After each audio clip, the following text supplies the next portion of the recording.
Dear student, ratio and proportion की तीसरी video है, पार्ट 3। इस वीडियो में हम प्रोपोर्शन के सभी कॉन्सेप्ट के बारे में जानेंगे। तो स्टूडेंट्स स्टार्ट करते हैं।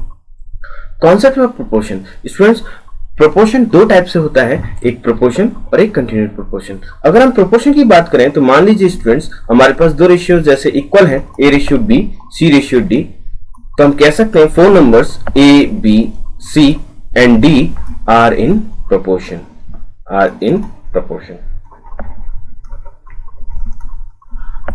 अगर इसको हिंदी में कहें तो समानुपाती। वहीं अगर हम कंटिन्यूड प्रोपोर्शन की बात करें तो सबसे पहले कंटिन्यूड को जानेंगे। मान लीजिए हमारे पास दो रेशियो हैं, ए रेशियो बी और बी रेशियो सी। तो आप देख सकते हैं यहां पर इस रेशियो में ये वाला टर्म और इस रेशियो में ये वाला टर्म कैसा है, कॉमन है। तो ऐसे रेशियो जिसमें कम से कम एक टर्म कॉमन होता है उन्हें हम कंटिन्यूड रेशियो कहते हैं, कंटिन्यूड रेशियो।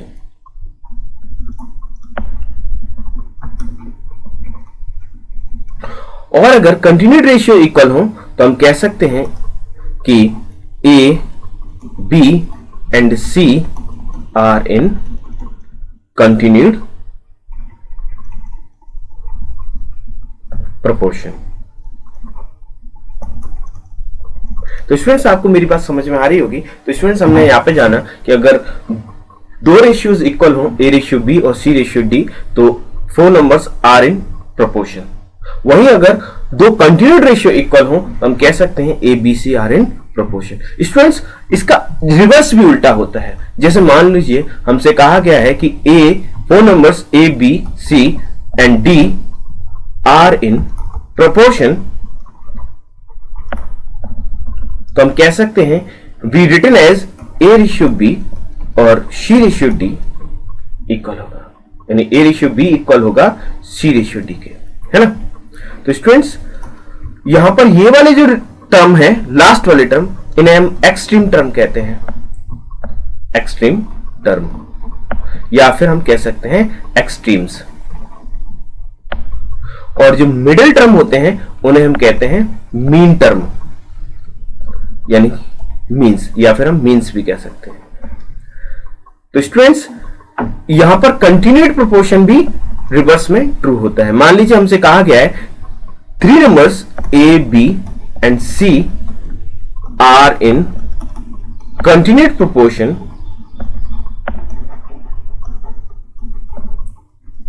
तो हमें जो मिडिल नंबर है उसे हमें कंटिन्यूड करना होता है, क्योंकि थ्री नंबर्स है ना, क्योंकि रेशियोज जो बनते हैं कम से कम फोर नंबर्स हो तभी तो दो रेशियोज इक्वल हो पाएंगे। तो हमें बी, जो मिडिल नंबर होता है, वो कंटिन्यूड करना होता है। तो हम वी रिटन एज, अगर ये कंटिन्यूड प्रोपोर्शन है तो ए रेशियो बी इक्वल होगा बी रेशियो सी के। तो यहां पर भी लास्ट दो टर्म एक्सट्रीम्स कहलाते हैं या एक्सट्रीम टर्म कहलाते हैं, और मिडिल दो टर्म मीन्स टर्म या मीन टर्म कहते हैं, मीन टर्म या मीन्स कहते हैं। तो स्टूडेंट्स, इसी को हमने एक स्ट्रक्चर में लिखा है, आप चाहें तो उसका स्क्रीनशॉट ले सकते हैं, जैसा कि यहां पे आपको दिख रहा है। तो स्टूडेंट्स, आप इसका स्क्रीनशॉट ले सकते हैं। तो स्टूडेंट्स, इसकी कुछ प्रॉपर्टीज हैं, उसके बारे में जान लेते हैं। Properties of proportion. Student, proportion की अगर हम प्रॉपर्टी के बारे में बात करें तो हमें पता है कि अगर हमारे पास दो रेशियो इक्वल हो, जैसे मान लीजिए ए रेशियो बी और सी रेशियो डी, तो जो एक्सट्रीम टर्म होते हैं उनका प्रोडक्ट ऑफ एक्सट्रीम्स और प्रोडक्ट ऑफ मीन्स इक्वल होता है। स्टूडेंट्स, इसको प्रूफ कर लेते हैं कि ये प्रॉपर्टी ट्रू है या नहीं। जैसे मान लीजिए हमारे पास ए रेशियो 2 रेशियो 3 और 4 रेशियो 6 है, तो प्रोडक्ट ऑफ एक्सट्रीम्स इज 12 और प्रोडक्ट ऑफ मीन्स इज 12। तो आप देख रहे हैं दोनों तरफ कैसा है, इक्वल है स्टूडेंट्स। तो प्रोपोर्शन की जो प्रॉपर्टी है दोनों के लिए अलग अलग है, प्रोपोर्शन के लिए अलग और कंटिन्यूड प्रोपोर्शन के लिए अलग, लेकिन ये प्रॉपर्टी तो प्रोपोर्शन में ही लागू होती है। यानी कि आप जान लेते हैं कि प्रोपोर्शन के लिए क्या प्रॉपर्टी है और कंटिन्यूड प्रोपोर्शन के लिए क्या प्रॉपर्टी है। तो स्टूडेंट्स, जैसे मान लीजिए दो रेशियोज इक्वल है, ए रेशियो बी और बी सी रेशियो डी, तो जो पहला टर्म है यानी ए, ये होता है फर्स्ट प्रोपोर्शन,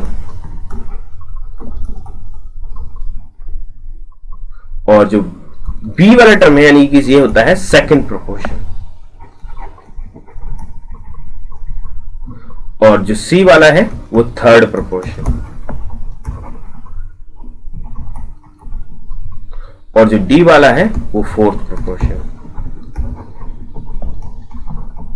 वही स्टूडेंट अगर हम कंटिन्यूड प्रोपोर्शन में बात करें, जैसे मान लीजिए ए रेशियो बी और बी रेशियो सी, क्योंकि यहां पर जो बी होता है यानी जो मिडल वाला होता है वो कंटिन्यूड होता है कंटिन्यूड प्रोपोर्शन में, तो हम यहां कह सकते हैं कि A is a first proportion,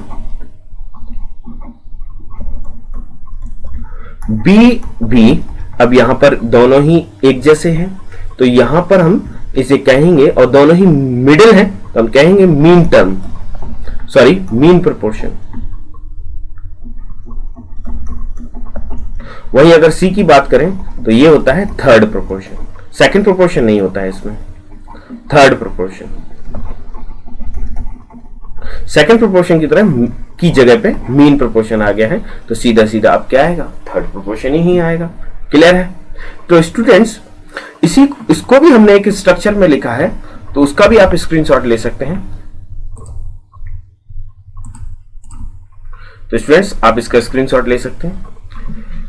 इस पे कोई भी अगर हमें कोई भी प्रोपोर्शन निकालना है तो हम इस प्रॉपर्टी से, आपको ये जो ऊपर दिखाई दे रही है ना, प्रोडक्ट ऑफ एक्सट्रीम्स और प्रोडक्ट ऑफ मीन्स इक्वल होता है, इससे कोई भी प्रोपोर्शन निकाला जा सकता है। हमें किसी फॉर्मूले की जरूरत नहीं है, हम डायरेक्ट इसी की प्रॉपर्टी से अप्लाई करके कोई भी प्रोपोर्शन निकाल सकते हैं स्टूडेंट्स, कोई भी, चाहे कंटिन्यूड प्रोपोर्शन की बात हो रही हो चाहे प्रोपोर्शन की।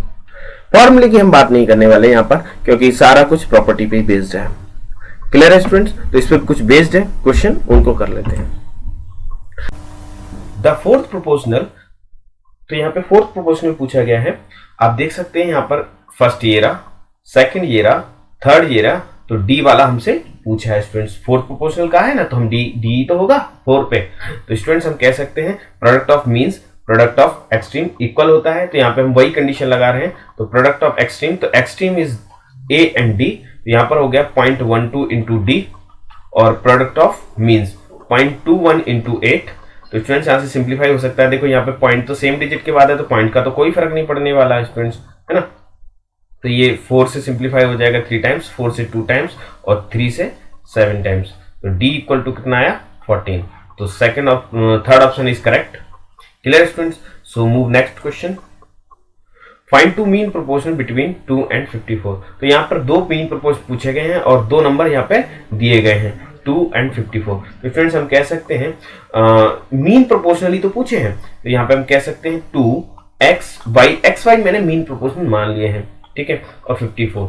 तो product of extreme and product of means equal होगा, तो 2 into 54 x into y।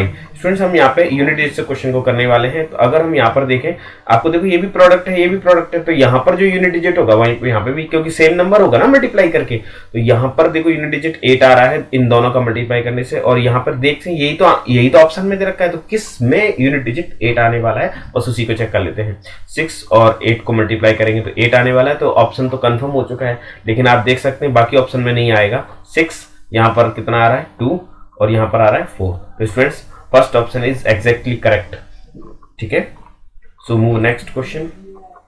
What is the fourth proportional 24, 120, 22। तो यहां पर पूछा गया, फोर्थ वाला पूछा गया हमें, एक मिनट स्टूडेंट्स।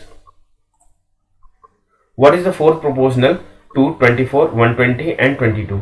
तो यहां पर फर्स्ट दिया गया है ये, और सेकंड ये, थर्ड ये, और फोर्थ हमसे पूछा गया है। तो स्टूडेंट्स हम कह सकते हैं प्रोडक्ट ऑफ एक्सट्रीम्स यानी ए और डी का मल्टीप्लाई, तो 24 इंटू डी स्टूडेंट्स, और प्रोडक्ट ऑफ मीन्स तो 120 इंटू 22। तो इसे सिंप्लीफाई कर लेते हैं, 12 से 2 टाइम्स कट जाएगा और 2 से 11 टाइम्स कट जाएगा। तो स्टूडेंट जो फोर्थ प्रोपोर्शनल आया 110 आया स्टूडेंट्स। यहाँ पर 0 यहाँ रह गया था ना, हमने 12 से इसको सिंप्लीफाई किया था, तो 0 यहाँ रह गया, तो जब 11 का मल्टीप्लाई 10 से होगा तो कितना हो जाएगा 110। तो first option is correct. So move next question. What is the fourth proportional. तो यहाँ पे फोर्थ प्रोपोर्शनल पूछा गया स्टूडेंट्स। तो यहाँ पे 3 numbers are given A, B, C and fourth वाले को हमसे पूछा गया। तो product of extreme and product of means, बार बार पे एक प्रॉपर्टी लगा रहा हूँ, कोई मैं फॉर्मूला याद करने को नहीं बोल रहा हूँ आपसे। तो स्टूडेंट्स हम यहाँ पे कह सकते हैं 189 इंटू डी और प्रोडक्ट ऑफ मीन्स। तो यहाँ पे भी हम यूनिट डिजिट ही ले सकते हैं स्टूडेंट्स। तो यहाँ पे 3 इंटू 3, तो यहाँ पर भी मैंने कितना ले लिया है 9, यूनिट डिजिट उठाया है। तो स्टूडेंट्स यहाँ पर यूनिट डिजिट कितना आ रहा है 9, तो यहाँ पर भी यूनिट डिजिट कितना आएगा 9। तो ऐसा कौन सा नंबर है ऑप्शन में जो यूनिट डिजिट 9 दे दे? तो यहाँ पर मुझे एक ही दिखाई दे रहा है ये, तो यहाँ पर जब मल्टीप्लाई करेंगे तो 9 इक्वल टू 9 ही आ जाएगा। सो थर्ड ऑप्शन इज सेटिस्फाइड। अगर हम इसे प्रॉपर वे में करने वाले हैं तो हमें इसे काटने में प्रॉब्लम होगी, सिंप्लीफाई करने में प्रॉब्लम होगी, क्योंकि नंबर थोड़े बड़े हैं। हालांकि कट तो जाएगा, टाइम लगेगा, तो हमें तो जैसी डिमांड होगी क्वेश्चन को करने की ठीक वैसे ही किया जाएगा, क्योंकि टाइम जो है कम लगाना है, क्वेश्चन ज्यादा सोल्व करने हैं। So go next question. What number should be added to each of the numbers 94, 24, 100 and 226 so that the resulting numbers are continued proportional? तो यहाँ पे पूछा गया है कि कौन सा नंबर ऐड किया जाए इन 4 ऑप्शन में जो भी नंबर दे रखे हैं, ताकि ये कैसे हो जाए कंटिन्यूड प्रोपोर्शन। तो स्टूडेंट्स आप मेरी बात समझ में आ रही होगी आपको। तो हम कह सकते हैं ये 4 नंबर्स दे रखे हैं और एडिशन एक नंबर ऐड करना है इसके अंदर। तो यहाँ पर मैंने इसे ए, ये बी और ये सी और ये डी, तो हम कह सकते हैं product of means and product of extreme कैसे होते हैं, इक्वल होते हैं। तो स्टूडेंट्स अगर इसमें हम कोई नंबर ऐड करें, मान लो हम यूनिट डिजिट से सॉल्व करने वाले हैं इसको भी, तो स्टूडेंट्स मान लो अगर मैं 0 ऐड करूं तो कितना होगा, ये वाला ये 4 होगा और ये वाला भी पार्ट 4 होगा और ये वाला भी पार्ट 0, ये वाला पार्ट 0 होगा और ये वाला पार्ट कितना होगा 6 होगा। स्टूडेंट्स मैं ये पहला ऑप्शन चेक कर रहा हूँ, तो प्रोडक्ट ऑफ एक्सट्रीम तो ये 0 आने वाला है, तो ये तो इक्वल नहीं आने वाला है, तो पहला ऑप्शन तो बिल्कुल ही सरासर गलत है। सो हम सेकंड ऑप्शन को चेक कर लेते हैं स्टूडेंट्स। जैसे मान लो अगर 1 ऐड करेंगे तो यहाँ कितना 5 पहले बी ए वाले में, और अगर 1 ऐड करेंगे बी वाले में तो ये भी 5, और जब 1 ऐड करेंगे तो सी वाले में तो ओनली 1, और जब डी वाले में ऐड करेंगे 1 तो 7। तो student product of extremes is 5, product of means मैंने क्या किया है, देखो product of means 5, product of extreme 35, तो हमें तो यूनिट डिजिट से तो ये 5, तो आप देख रहे हैं कि ये सेटिस्फाइड हो चुका है students. So second option is correct. Okay, so move next question. 3 number in proportion. Students हमने क्वेश्चंस को इस तरह से कंपाइल किया है कि 4 नंबर्स पहले, 4 नंबर्स इन प्रोपोर्शन, उसके बाद हम 3 नंबर्स इन प्रोपोर्शन। अब आपको 3 नंबर्स इन प्रोपोर्शन, यानी कुल मिला के मैं आपको कहना चाहता हूं ये कंटिन्यूड प्रोपोर्शन पे बेस्ड होंगे क्वेश्चन। ठीक है स्टूडेंट्स, तो यहाँ पर कहा गया है हमसे if B is the mean proportional of A and C. तो स्टूडेंट्स हम कह सकते हैं कि ए बी मीन प्रोपोर्शन बोला है ना, तो बी इज अ कंटिन्यूड है ना, मीन प्रोपोर्शन कंटिन्यूड होता है, 3 नंबर्स है ना ए बी सी, तो बी को मीन प्रोपोर्शन, मीन नंबर ही तो क्या होता है, मीन प्रोपोर्शन ही तो कंटिन्यूड होता है, तो हम बी को कंटिन्यूड करेंगे। क्लियर है? तो स्टूडेंट्स यहाँ पे हम कह सकते हैं ए रेशियो बी, यानी ए अपॉन बी और बी अपॉन सी कैसे हैं, इक्वल है। जब 2 रेशियोज इक्वल होते हैं तो आपको प्रॉपर्टी पता है, यहाँ पर हमसे डिफरेंस पूछा गया स्टूडेंट्स, तो यहाँ पर हम न्यूमरेटर को न्यूमरेटर से घटा दें, ए माइनस बी, यहाँ जो यहाँ पे ऊपर किया वही हमें नीचे भी करना पड़ेगा, तो बी माइनस सी, तो ये इसी के प्रीवियस रेशियो के ही इक्वल आ जाता है, ए अपॉन बी, बी अपॉन सी। तो स्टूडेंट्स यहाँ पर हमसे क्यू कहा गया है इसका, तो अगर हम क्यू करें तो आप देख सकते हैं कि सभी का क्यू हो जाएगा, है ना। तो यहाँ पर आंसर आने वाला है ए क्यू बी क्यू, तो ए क्यू बी क्यू सिर्फ 4th ऑप्शन में है, तो 4th option is correct. So move next question. The mean proportion between. तो स्टूडेंट्स यहाँ पे मीन प्रोपोर्शन पूछा गया है स्टूडेंट्स, तो यहाँ पे हम कह सकते हैं मीन प्रोपोर्शन क्या होता है, बी स्क्वायर अपॉन ए इंटू सी। तो अगर हम बी निकालें तो ए सी, तो स्टूडेंट्स रूट के अंदर आ जाएंगे ये, तो स्टूडेंट्स ये क्या है 3 + √2 रूट के अंदर, और ये कितना है 12 माइनस √32। तो स्टूडेंट्स यहाँ पे अगर हम 4 कॉमन लेंगे तो ये 3 + √2 इंटू 4 कॉमन लेंगे तो यहाँ पे 4 आ जाएगा, और ये 3 माइनस √2। तो स्टूडेंट्स आप a प्लस बी और a माइनस बी आप देख रहे हैं यहाँ पर, तो क्या होगा ये 4 तो आ जाएगा 2 के फॉर्म में, और ये आने वाला है 9 - 2, तो 2 इंटू √7। तो स्टूडेंट्स हमारा ऑप्शन कौन सा है, second option is correct. So move next question. The third proportional to. तो स्टूडेंट्स यहाँ पर आपको 2 नंबर्स दिए गए हैं, थर्ड पूछा गया है, तो स्टूडेंट्स ए बी और थर्ड वाला हमसे पूछा गया है। तो स्टूडेंट्स आपको पता है मिडिल नंबर ही कंटिन्यूट किया जाता है, तो कौन सा नंबर कंटिन्यूट होगा, यहाँ पर मिडिल नंबर जो है आपका 0.2 है स्टूडेंट्स, क्योंकि थर्ड वाला तो पूछा गया हमसे, है ना। तो 0.8 0.2 इंटू 0.2 और ये आ जाएगा थर्ड प्रोपोर्शन, मैंने इसको C मान लिया है। तो product of extreme, product of means, clear student, 0.8 equal to 0.2 into 0.2। तो स्टूडेंट्स यहाँ पर हम देख सकते हैं सेम डिजिट के बाद जो है पॉइंट है, यहाँ से सीधा रिड्यूस, इसे सिंप्लीफाई कर देंगे 4 टाइम्स, और यहाँ पर हम कह सकते हैं, हमने यहाँ पे C है, ठीक है, तो C इक्वल टू कितना है 0.2/4। तो स्टूडेंट्स यहाँ से सिंप्लीफाई हो जाएगा, ये हो जाएगा 2 टाइम्स, तो C इक्वल टू 0.1/2।